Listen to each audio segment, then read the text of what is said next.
Les amis, bonjour, bonjour, soyez les bienvenus au petit déjeuner de Devenir pour Agir. J'espère que vous allez bien, que vous avez passé un excellent été. Je suis heureux de vous retrouver pour cette nouvelle saison de Devenir pour Agir. Titulaire d'une maîtrise de droit et d'une maîtrise de sciences économiques, mon invité aujourd'hui a créé un jardin d'enfants à l'Alliance française de Trinidad et Tobago. Passionné de livres, passionné de littérature, passionnée des mots, elle est entrée à son retour aux éditions Gallimard. Depuis son arrivée dans cette prestigieuse société, elle n'a cessé de faire évaluer et évoluer et faire grandir le livre afin de l'ouvrir au monde. Son regard pétillant, son discernement subtil, son lumineux visage font d'elle une femme extraordinairement incontournable aujourd'hui dans le monde de l'édition. Vous l'aurez reconnu, mon invitée aujourd'hui est celle qui depuis plusieurs années est devenue la présidente directrice générale des éditions Gallimard Jeunesse, Edwige Pasquet. Edwige Pasquet, bonjour, bonjour. Et j'espère que vous avez passé un bel été aussi. Merci beaucoup, excellent été, merci beaucoup. Merci de me recevoir en cette rentrée. Vous êtes le bienvenu. C'est gentil, merci beaucoup. Et je voudrais commencer par une citation. Une citation de Montaigne qui souligne « Lecteur, je suis moi-même la matière de mon livre ». Voilà comment il se présentait. Et vous, Edwige Pasquet, il ne s'est pas trompé. Il ne s'est pas trompé. Il ne s'est pas trompé. Effectivement, moi j'allais dire, j'ai plutôt tendance à découvrir tous ces auteurs, découvrir. Et c'est vrai que quand on regarde, que ce soit Montaigne, que ce soit Kant, Socrate, enfin j'allais dire tous, ils rejoignent la même idée, c'est que leur œuvre, c'est eux. Et que l'écriture, c'est Boileau qui le dit, avant d'écrire, apprenez à penser.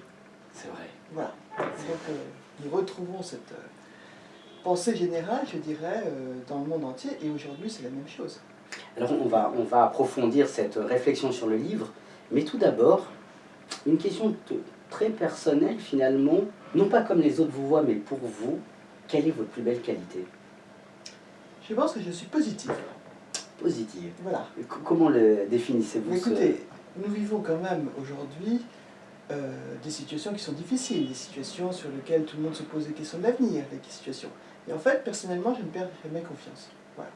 Je pense qu'il y a toujours un petit coin de ciel bleu quelque part, quelle que soit la situation, et Dieu sait si les situations peuvent être compliquées, mais il existe. Il faut le trouver en revanche. Il faut le trouver. Il faut le trouver, il faut le chercher. Et personnellement, j'ai eu l'occasion dans ma vie de bénéficier de beaucoup de... Alors on peut appeler ça de la chance, provoquer la chance, qu'est-ce que la chance et autres, mais j'ai bénéficié de circonstances qui m'ont permis d'avancer et d'aller plus loin. Magnifique. Alors avançons avec les livres, et peut-être une première question sémantique. Comment définissez-vous un livre? Vous êtes entouré de livres. Alors, effectivement, mais je rejoindrai effectivement ce que nous évoquions précédemment, et c'est Kant lui-même qui l'a évoqué, en disant un livre, c'est le fruit de mon œuvre, de ma pensée. Et il était même à l'origine presque du droit d'auteur. Parce qu'à l'époque, après l'imprimerie, tout le monde se posait la question à qui appartiennent les livres, qui sont les propriétaires des livres, Et il a clairement posé les jalons en disant mais le livre appartient à l'auteur. Oui. C'est sa personne même. C'est son identité. C'est son identité. Et je pense que dans chacun des ouvrages, tous les auteurs apportent leur identité. Alors, sous des formes diverses et variées. Il y en a qui, dans les œuvres, sont très autobiographiques. Il y en a d'autres qui sont capables d'écrire des romans réalistes, des livres d'aventure, des livres pour l'imaginaire. Enfin, c'est ça qui est extraordinaire dans la littérature, c'est que vous avez une multitude d'ouvrages, mais vous avez toujours un auteur. Et vous retrouvez toujours plus ou moins la personnalité de l'auteur. Quand j'ai dit plus ou moins, c'est parce que quand vous connaissez les auteurs, vous retrouvez plus facilement leur personnalité. Quand vous ne les connaissez pas, vous ne discernez pas toujours la personnalité de l'auteur. Alors, est-ce qu'on découvre, on apprend à découvrir la personnalité, le personnage ou la personne? L'ensemble. L'ensemble. Pour moi, un auteur qui écrit, il se met complètement dans son œuvre. je pense qu'il est difficile de dissocier et de dire qu'un auteur écrit quelque chose qui est extérieur, qui lui est extérieur. Après, de par le contenu, si vous voulez, vous avez des œuvres qui sont extrêmement riches par leur documentation, par leur recherche, par beaucoup de choses. Mais c'est toujours l'auteur qui oriente ses recherches. C'est ça. Mais alors, Victor Hugo souligne que le livre est un engrenage identitaire. Et comment comprenez-vous cette citation et comment pourriez-vous lui répondre? En quoi le livre est-il un engrenage? Alors c'est difficile de dire non à Victor Hugo, hein. Ça c'est clair. Je veux dire, il a écrit tellement de choses, et tout ce qu'il a écrit est quand même assez extraordinaire, parce que ça reste très actuel. C'est vrai. Donc je pense qu'effectivement, Victor Hugo avait raison, et que vous pouvez retrouver cette identité de chaque auteur. Et c'est important. Et lui-même, oui, l'auteur, se prête à ce côté identitaire. Tout à fait. Alors il se prête à ce côté identitaire, c'est vrai, mais quelle est, alors peut-être une question de morale et de littérature, quelle est cette part de liberté alors c'est assez simple d'une certaine manière, quelle est cette part de liberté qu'a l'auteur en écrivant son livre, mais surtout quelle est cette part de liberté qu'a le lecteur en lisant le livre? Alors, en ce qui concerne l'auteur, sa liberté est totale. Maintenant, je pense que l'auteur peut se donner des contraintes lui-même. Et effectivement, suivant ce qu'il souhaite écrire, suivant l'objectif, suivant la manière dont il veut toucher les lecteurs, il peut se donner certaines contraintes. Mais sinon, l'auteur peut écrire ce qu'il veut, il n'y a pas de problème. Alors, c'est vrai qu'aujourd'hui, vous n'auriez pas le même texte qu'il y a 50 ans, 100 ans, voilà, les textes évoluent. Donc les auteurs évoluent vivent. Et pour moi, la littérature, c'est un reflet de la société. Un reflet de la société. Absolument. En lisant le livre, finalement, c'est un miroir. Absolument, absolument. Oui. Vous retrouvez effectivement toute cette évolution de la société. Alors, moi, je peux vous parler plus, par exemple, de la littérature de jeunesse. Voilà, je vais en parler. Absolument. Quand vous regardez ce qui était publié il y a 50 ans et ce que vous regardez ce qui est publié aujourd'hui, il n'y a aucune comparaison. Aucune comparaison, il y a réellement une évolution. Et vous avez des années qui ont été très marquantes. Une évolution, alors c'est intéressant, Edwige Pasquier, ce que vous dites, parce que vous parlez d'une évolution au niveau, on va en parler, mais au niveau de la jeunesse, dans la littérature, etc. Est-ce qu'il n'y a pas une certaine, je dirais pas évolution, vous êtes une optimiste, mais peut-être une certaine régression, dans le sens, je vais m'expliquer, dans le sens où finalement les jeunes lisent de moins en moins? Alors, je pense que c'est difficile d'affirmer comme ça que les jeunes lisent de moins en moins. En règle générale, alors les jeunes, qui sont les jeunes? Voilà. Déjà, quand vous regardez les jeunes d'il y a 50 ans, les jeunes d'aujourd'hui, si vous regardez il y a 50 ans, et si vous regardiez la littérature, d'abord, moi je voudrais vraiment dire quelque chose pour moi qui est très important, c'est que la littérature de jeunesse, c'est de la littérature. Elle n'est pas jeunesse ou autre, c'est de la littérature. Voilà. Ça c'est très clair. Maintenant, les jeunes lisaient beaucoup de livres pour enfants, et des livres pour enfants, ils passaient à une littérature adulte. Il y avait beaucoup... Cette génération des adolescents, par exemple, n'était pas reconnue comme elle est aujourd'hui. Oui. Et même des adolescents, des jeunes adultes, voilà, toute cette évolution de la société, et cette évolution de la société, vous avez des auteurs qui ont un rôle déterminant.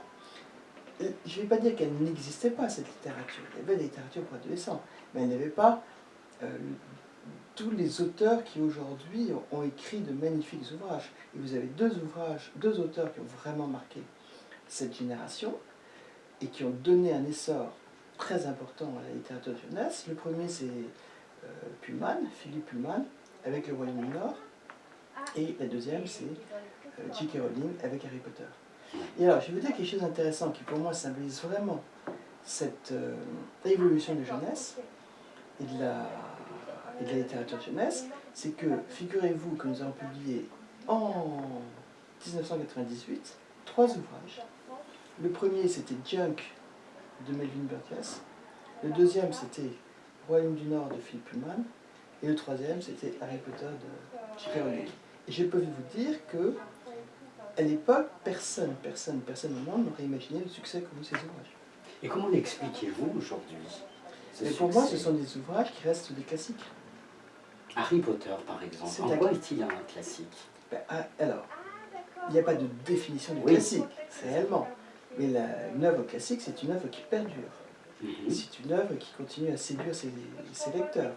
C'est une œuvre qui apporte à ses lecteurs des découvertes. Or, par ses sujets contemporains, parce que quand vous prenez les grands thèmes d'Harry Potter, ils restent totalement actuels. C'est vrai. Et c'est une des raisons pour lesquelles euh, les enfants d'aujourd'hui, ces aventures qui sont vécues, le caractère un peu transgressif des héros, l'amitié, la famille, et puis aussi des thèmes comme la vie, la mort, voilà, vous avez tous ces thèmes sont dans Harry Potter. C'est ce qui en fait le talent. C'est ça, mais alors c'est Ce qui fait le talent, intéressant. Mais est-ce que les jeunes aujourd'hui, alors c'est une question sociologique, sociétale, ont-ils besoin, à travers les livres, ont-ils besoin de modèles, d'exemples ou d'idoles? Ah ben les trois. Ils ont besoin de s'évader, ils ont besoin de construire leur imaginaire. Il y en a qui se réfugient dans les livres, qui effectivement vivent des situations et qui découvrent que dans les livres, ben, finalement, ils ne sont pas les seuls à vivre ces situations. Oui. Et ça leur permet de s'extérioriser. Il y en a au contraire qui rêvent, il y en a qui rient, il y en a qui... Vous avez tout. L'important, c'est le plaisir de la lecture. Mais alors est-ce que les jeunes, finalement, à votre avis, selon vous, avec les éditions de Gallimard Jeunesse que vous dirigez, y a-t-il un déclin de la lecture? Si vous voulez, il y a une évolution de la lecture, c'est Il y a une certain. évolution. Auprès des plus jeunes, avant 12 ans, les enfants lisent. D'accord. Et les enfants continuent à lire. À l'adolescence, effectivement, il arrive qu'un certain nombre de jeunes décrochent. Mais vous prenez les jeunes adultes, ils lisent. C'est ça. Ils lisent, ils continuent à lire. À partir du moment où un jeune trouve le livre qu'il a envie de lire, il lit. Et c'est notre responsabilité d'aller à la rencontre de ces jeunes, de leur apporter les livres. Ça, c'est peut-être une évolution effectivement dans le temps. Il y avait un moment où les jeunes allaient vers la lecture, allaient vers les livres. Là, nous, éditeurs, nous devons provoquer la rencontre du livre et de l'enfant. C'est intéressant parce que vous parlez de l'enfant, vous parlez de l'adulte, et au moment de l'adolescence, vous venez de dire que finalement, il y a peut-être à ce moment-là, ils lisent un peu moins. Mais il y a Comment des moments où ils sont expliquez-vous très cela? sollicités aujourd'hui. Par les réseaux sociaux, par Bien sûr, par les écrans. par les écrans. Ouais, mais pas que les écrans. Les amis, la musique, le sport, il y a énormément de sollicitations. Et comment, C'est vrai que- comment pouvez-vous, à travers Gallimard Jeunesse, finalement, les attirer à ces âges-là encore Leur plus? trouver, leur proposer des ouvrages qu'ils aiment D'accord. et qui voilà, et qui correspondent à leur... alors je ne vais pas dire à leur personnalité, parce que chacun a une personnalité très variée, mais qui puissent correspondre à leurs attentes. Alors, C'est pas toujours facile, hein, oui, mais ouais, vous avez des ouvrages pour lesquels vous pouvez être persuadé que voilà, ça va être un grand succès, et ça n'est pas du tout un grand succès, et au contraire des ouvrages que nous publions. De toute façon, l'acte de publier un titre, c'est toujours d'avoir la foi dans un ouvrage. Mais après, nous pouvons savoir en le lançant qu'il peut toucher un grand nombre de lecteurs, ou au contraire un petit nombre de lecteurs. Voilà. Donc, il y a des ouvrages pour lesquels nous faisons des tirages raisonnables et qui deviennent un grand succès. Finalement, quand vous publiez un livre, c'est un défi que vous relevez sans connaître vraiment Le métier d'éditeur, la c'est un conséquence. métier à risque. C'est un métier à risque. C'est un métier à risque, vous ne savez jamais, jamais, jamais ce qui va se passer.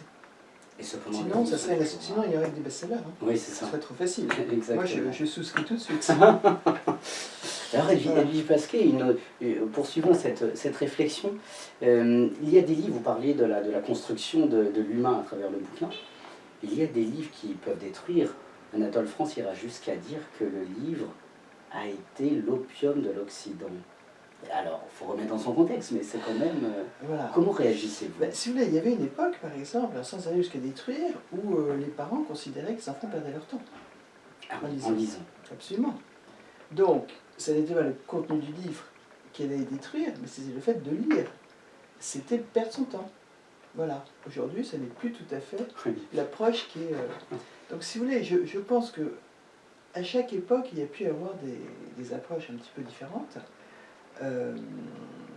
Voilà. Je pense qu'aujourd'hui, la lecture est vraiment indispensable à la construction d'un enfant.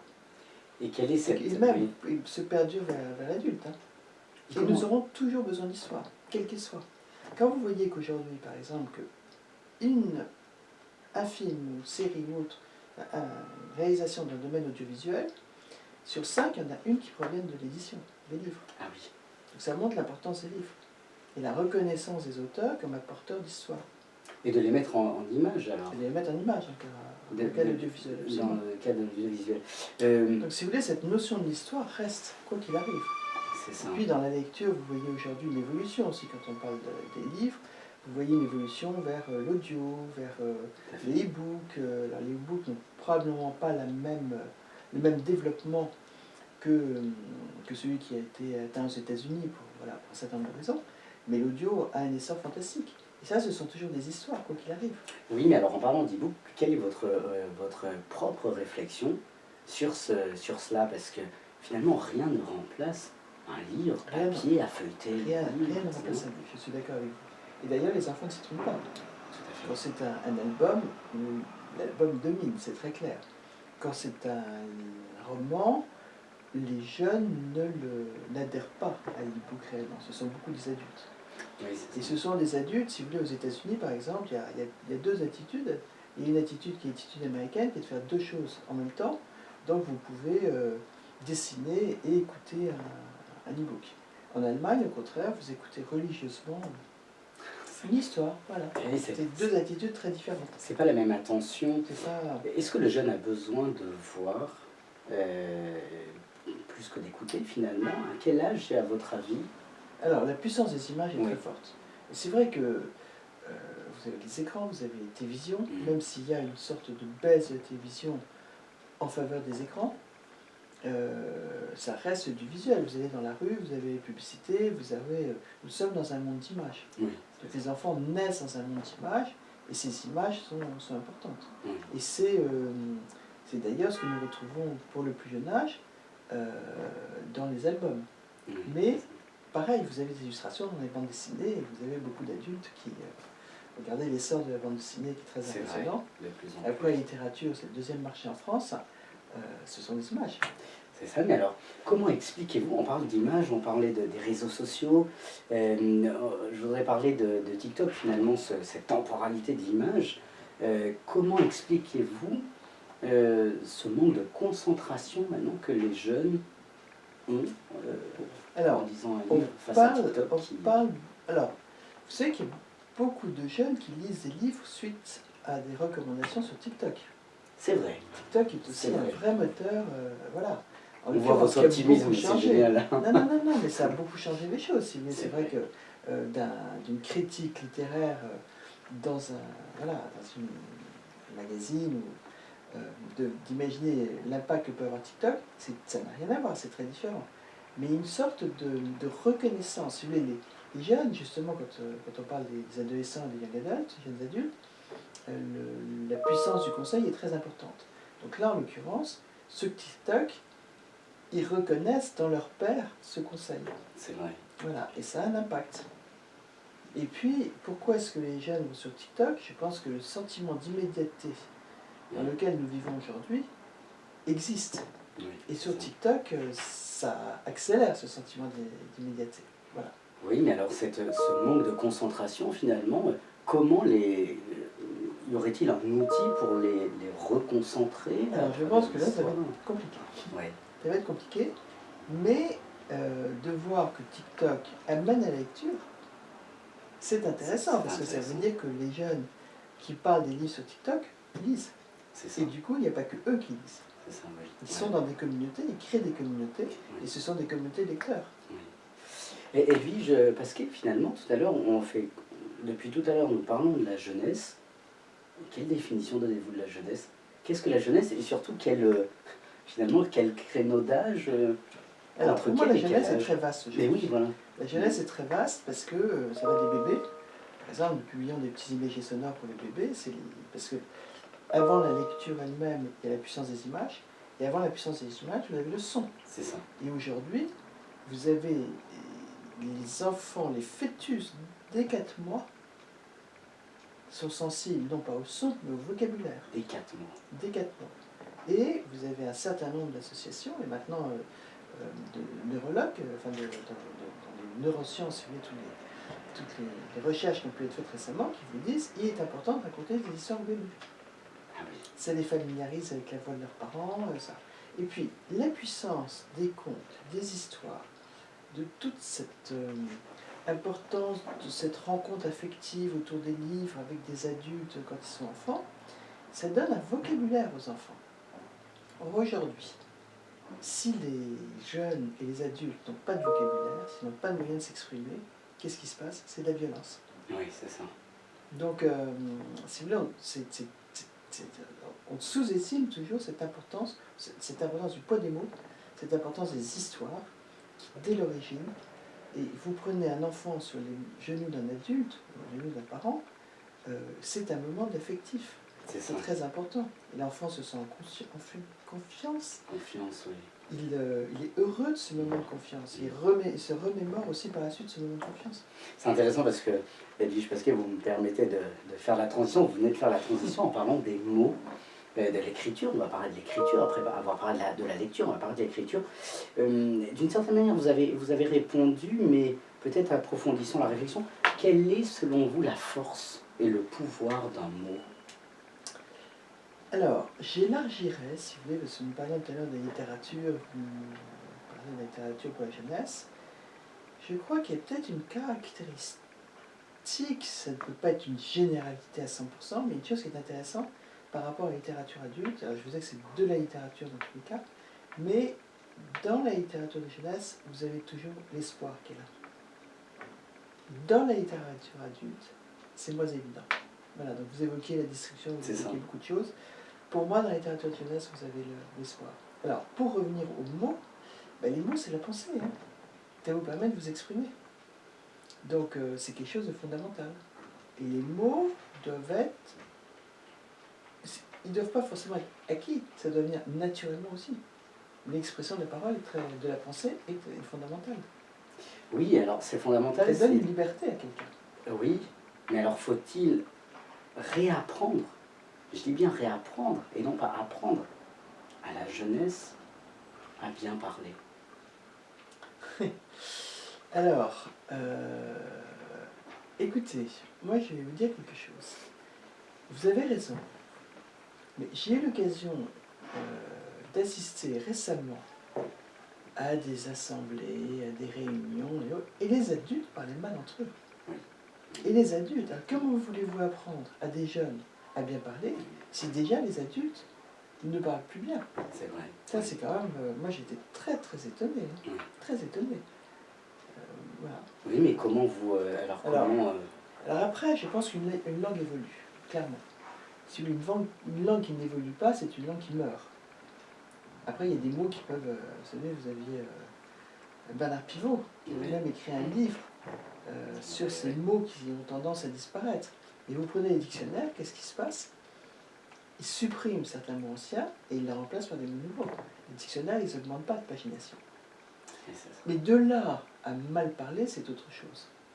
Je pense qu'une langue évolue, une langue est vivante, donc vous avez des termes qui rentrent dans une langue, mais vous avez quand même des règles de base à respecter. Oui, mais alors, vous êtes très bergsonienne, puisque tout à l'heure vous parliez des mots. Bergson souligne que c'est dans les mots que nous pensons. Il n'est pas le seul. Hein. Il n'est pas seul.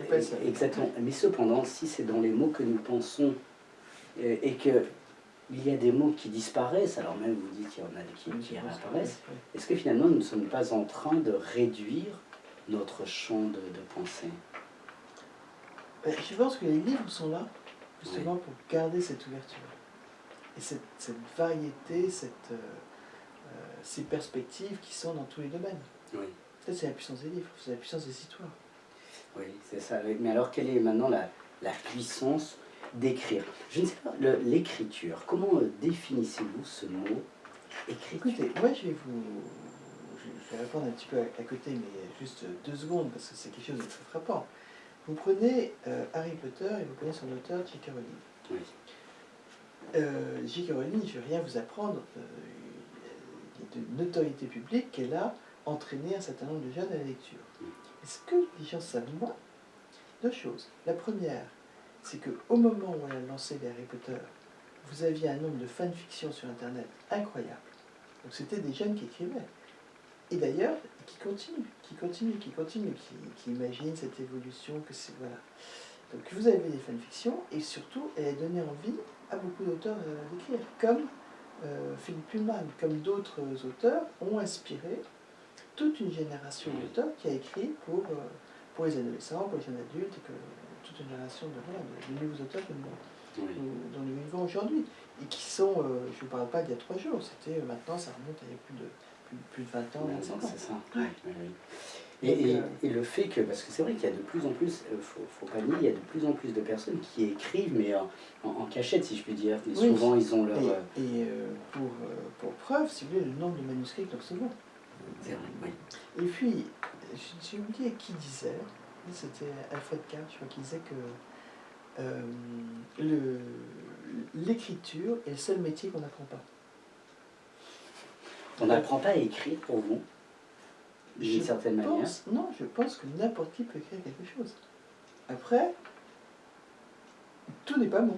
Et ça, c'est un autre problème. Non, mais alors c'est ça. Si mais tout le monde peut s'exprimer, tout le monde s'exprime par écrit, il n'y a pas de problème, il n'y a pas de sélection, vous pouvez, vous ne pouvez pas, c'est tout le monde peut écrire. C'est passionnant ce que vous dites, Edwige, parce que vous dites tout n'est pas bon. Quels sont les critères pour qu'un livre soit accepté ou pas? Alors, je pense que déjà, il doit captiver la jeunesse. Vous prenez un auteur comme Roald Dahl, Roald Dahl vous dit il faut que l'enfant, ou l'adulte, enfin que le lecteur ait envie de tourner la page. Ça c'est clair, parce que quelqu'un qui s'ennuie, voilà, tout de suite c'est un problème. Et d'ailleurs, pour les plus petits, pour les albums, c'est quelque chose de très difficile parce que vous adressez à l'enfant et aux parents lui-même. Oui. Si les deux s'ennuient, ou si l'un des deux s'ennuie, il y a un problème. Voilà. Donc c'est toujours... quand les gens voient un livre terminant, ils se disent bon, finalement c'est facile.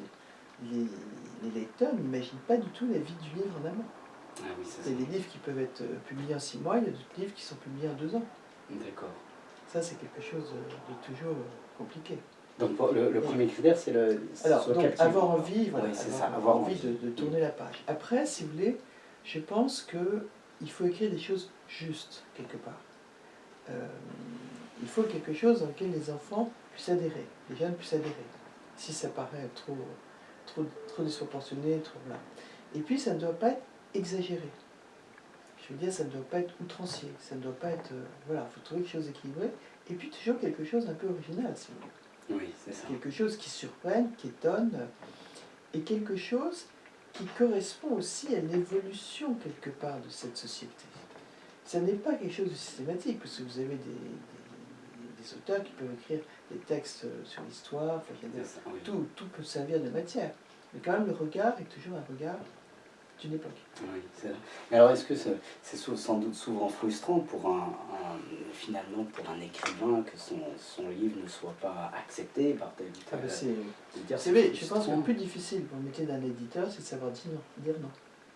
Parce que un auteur, quand quelqu'un vous apporte son manuscrit, il se met à nu devant vous, quelque part. C'est l'auteur qui est là. Ce n'est pas un rapport dans une banque ou un budget dans une société haute, c'est la personne elle-même qui est là. Et c'est difficile. Et votre part de liberté, alors là-dedans, finalement elle est totale, si vous voulez. Elle est totale. Après, c'est de savoir reconnaître, peut-être accompagner, peut-être... nous recevons 8000 manuscrits par an. C'est quand même beaucoup. Oui. Et il nous est arrivé, par exemple, de recevoir un manuscrit, je vous parle d'il y a longtemps, d'un jeune de 13 ans. Et il n'était pas question de publier son manuscrit, ça n'était pas l'actualité. Voilà, je veux dire, ce qu'il avait écrit n'était pas publiable. Néanmoins, il y a Catherine Bon, une illustratrice, qui a détecté un talent d'écriture sur ce jeune. Et nous avons publié ce livre quand il avait 23 ans, avec succès. Le défi de Mathieu Hidalgo, voilà, et 10 ans plus tard, Christophe Maury a écrit cet ouvrage. Voilà. Ah, d'accord, comme ça donne espoir. Il y a un comité de lecture, bien sûr, il y a un comité de lecture qui sélectionne. Oui, c'est ça. Et que pensez-vous très méticuleusement.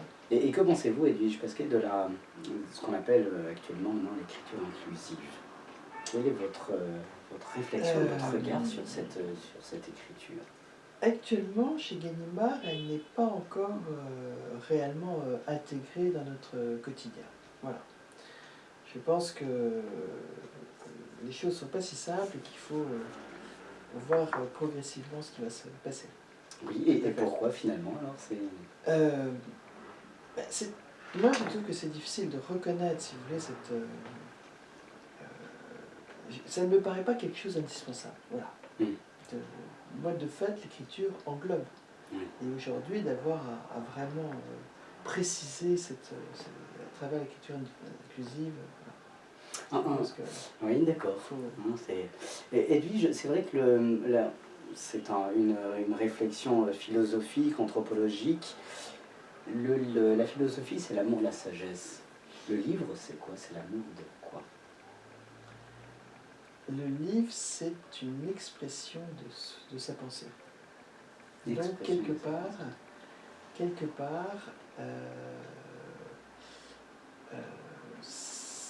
vous vivez quelque chose. Il y a beaucoup d'auteurs qui vous disent j'écris les livres que je n'ai pas eu enfant. Et vous voulez emmener les enfants avec vous. Ou les jeunes. Enfin, je veux dire, quand je dis les enfants, ça recouvre l'ensemble des lecteurs. Voilà. Et alors, un jeune, peut-être, ce sera mon avant-dernière question, parce que l'interview va s'achever, un jeune qui n'a pas encore cette motivation de lire. Parce que souvent, à l'école, on leur impose des livres, etc. Et ils n'ont pas, eux, Que leur diriez-vous? Je leur dirais soit d'aller voir un libraire, soit d'écouter ce que leur dit un de leurs amis, soit, voilà, par un moyen ou par un autre, de trouver le livre qui leur plaît. D'accord. Et ça, je crois que c'est très important. Vous avez beaucoup de jeunes, on a toujours dit, ben, ils n'avaient pas envie de lire. Le jour où vous leur avez donné un livre qui leur plaisait, la lecture s'est déclenchée. Ça peut changer une vie. Complètement, définitivement. Alors, je rajoute une question, parce que non, c'est génial, je rajoute une question. Qu'est-ce qu'une bibliothèque? Alors, c'est quelque chose de très personnel, qui est la somme de tous vos souvenirs de lecture. Et c'est intéressant, parce que si vous prenez des livres il y a 10 ans, 20 ans et autres, vous gardez une impression, vous ne vous souvenez pas forcément toujours de l'histoire précisément. Mais c'est votre vécu que vous retrouvez à travers vos livres. Et des livres qu'on n'a pas lus finalement, vous voyez, on rentre dans une bibliothèque et... Il y en a plein. Oui, il y en a et plein. on rentre donc... Mais avec l'envie de les lire un jour. Avec l'envie de les lire un jour. Et quelle est la force de la temporalité dans le livre? Je pense, c'est ce que je vous disais, il y a beaucoup de livres qui sont intemporels. Oui. Il y a beaucoup de livres qui sont intemporels. Voilà. Après, c'est l'œil avec lequel nous les voyons. Ma toute dernière question, Edwige Pasquier, êtes-vous heureuse? Bah écoutez, vous voyez mon sourire, est-ce que j'ai l'air malheureuse? Non, mais j'espère en revanche que vous avez vécu un moment voilà, formidable. Un moment que j'ai eu plaisir à partager avec vous. Ah mais c'est réciproque. Un très grand merci de m'avoir reçu. Merci. Vraiment merci beaucoup. Nous n'avons même pas eu le temps de prendre des chouquettes. Mais vous pouvez, je vous en prie. J'en profite parce que je suis très gourmande aussi. Et je voudrais terminer par une citation qui à la fois vous caractérise beaucoup et caractérise le travail que vous faites depuis de nombreuses années. Je la dois à Diderot, qui souligne « Le but d'une encyclopédie est de rassembler les connaissances éparses sur la surface de la Terre, d'en exposer le système général aux hommes avec qui nous vivons et de les transmettre aux hommes qui viendront après nous. » C'est d'actualité. Vous prenez Rousseau dans l'Émile. Je vais vous résumer, je n'ai plus la citation exactement. Mais il vous dit qu'il faut donner aux enfants des éléments justes et qu'il faut leur donner des vérités pour éviter que les erreurs ne prennent la place.